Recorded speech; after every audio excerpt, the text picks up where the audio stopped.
ஆளுநர் ஒரு மாநிலத்தினுடைய தலைவராக இருக்கக்கூடிய காரணத்தினால எல்லா பவரும் எங்கிட்ட தான் இருக்கு அப்படின்னு நினைச்சக்கூடாது.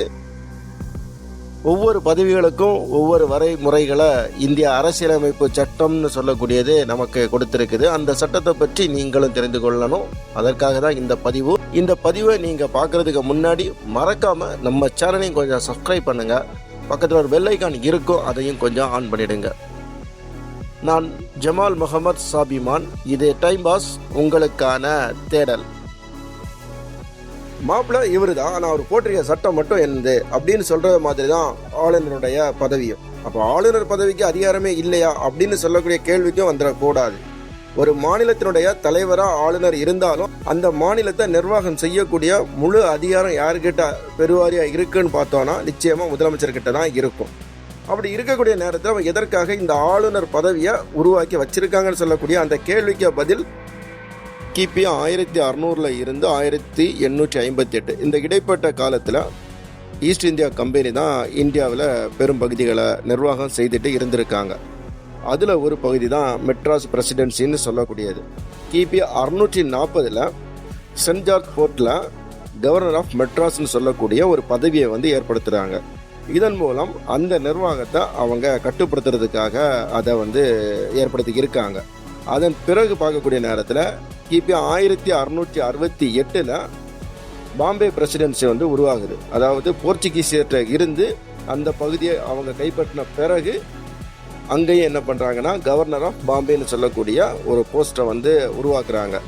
அதனுடைய தொடர்ச்சியாக கிபி 1690 பெங்கால் பிரசிடென்சியும் ஏற்படுத்துகிறாங்க. 1700 கவர்னர் ஆஃப் பெங்கால்னு சொல்லக்கூடிய ஒரு போஸ்டையும் அங்கேயும் உருவாக்குறாங்க. இப்படி நடந்துட்டு இருக்கக்கூடிய நேரத்தில் இவங்களுடைய ஹெட் ஆஃபீஸ்ன்னு சொல்லக்கூடியது கொல்கத்தாவில் இருக்கக்கூடிய வில்லியம் போர்ட்டில் தான் இருந்திருக்குது. அப்போ அந்த வில்லியம் போர்ட்டில் இருந்து மெட்ராஸ் பிரசிடென்சியையும் பாம்பே பிரசிடென்சியில் இருக்கக்கூடிய ஆளுநர்களை தொடர்பு கொள்றதுக்காகவும் அந்த நிர்வாகத்தை சரி பண்ணுறதுக்காகவும் தான் அவங்க என்ன பண்ணியிருக்காங்கன்னா 1773 ரெகுலேட்டிவ் ஆக்ட்னு சொல்லக்கூடிய ஒரு சட்டத்தின் மூலம் கவர்னர் ஜெனரல் ஆஃப் பெங்கால் என்ற பதவி உருவாக்கப்படுது. இதனுடைய முதல் கவர்னராக வாரன் ஹாஸ்டிங்ஸ்னு சொல்லக்கூடியவங்க 1773 இருந்து 1785 இடைப்பட்ட காலங்களில் ஒர்க் பண்ணியிருக்காங்க. இந்த நேரத்தில் இவருடைய வேலை என்னவா இருந்துச்சுன்னா பெங்காலையும் பார்த்துக்கிட்டு மற்ற 2 பிரசிடென்சியில் இருக்கக்கூடிய ஆளுநர்களுடைய ரிப்போர்ட்டை வாங்கி இவங்க ஹெட்டுக்கு அனுப்புறது மாதிரியான ஒரு திட்டமிடுதல் இதில் இருந்திருக்குது. இதுவும் நிர்வாகத்தில் சில பிரச்சனைகளை உருவாக்கி இருக்கக்கூடிய காரணத்தினால மறுபடியும் என்ன ஆயிருக்குதுன்னா சார்ட்டர் ஆக்ட் 1833 கொண்டு வந்திருக்காங்க. இந்த ஆக்ட் வந்த பிறகு தான் கவர்னர் ஜெனரல் ஆஃப் இந்தியான்னு சொல்லக்கூடிய ஒரு பதவி உருவாக்கப்பட்டு இதன் மூலம் ஒட்டுமொத்த ஆளுநர்களையும் கண்ட்ரோல் பண்ணக்கூடிய ஒரு சிஸ்டமும் இதில் கொண்டு வந்திருக்காங்க. இதுவும் நீடிச்சான்னு கேட்டிங்கன்னா நிச்சயமாக இல்லை. என்ன காரணம்னா 1858 ஈஸ்ட் இந்தியா கம்பெனியினுடைய ஆட்சி முடிவுன்னு சொல்லக்கூடியது வருது. அதன் பிறகு பிரிட்டிஷ் இந்தியா ஆட்சி நடக்குது. பிரிட்டிஷ் இந்தியா ஆட்சியில் இந்த பதவியானது எப்படி பெயர் மாற்றம் ஆகுதுன்னா வைஸ்ராய் ஆஃப் இந்தியான்னு சொல்லக்கூடிய பெயரில் மாற்றி அதன் மூலம் ஆளுநர்கள் நியமிக்கப்பட்டு பணியில் அமர்த்தப்பட்டாங்க.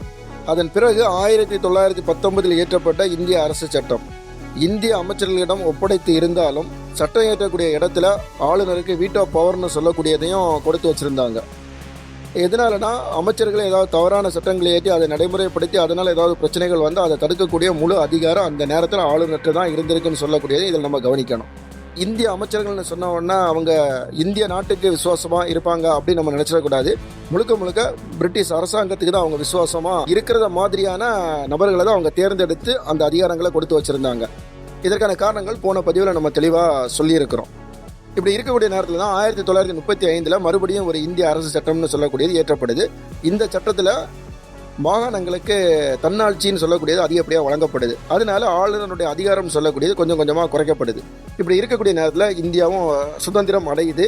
1947 1950 இந்த இடைப்பட்ட காலங்களில் அரசியல் நிர்ணய சபை விவாதங்கள்னு சொல்லக்கூடிய நடத்தி வைக்கப்பட்டு ஒரு முடிவு எடுக்கிறாங்க. அந்த முடிவில் ஒன்று தான் ஒரு குடியரசுத் தலைவர் ஒவ்வொரு மாநிலத்திற்கும் ஒரு ஆளுநரை நியமிக்கணும் அப்படின்னு சொல்லக்கூடிய முடிவும் எடுக்கப்படுது. அப்போ இந்த வழியில தான் ஆளுநர்னு சொல்லக்கூடியவங்க ஒரு மாநிலத்துக்கு உள்ள என்ட்ராகிறாங்க.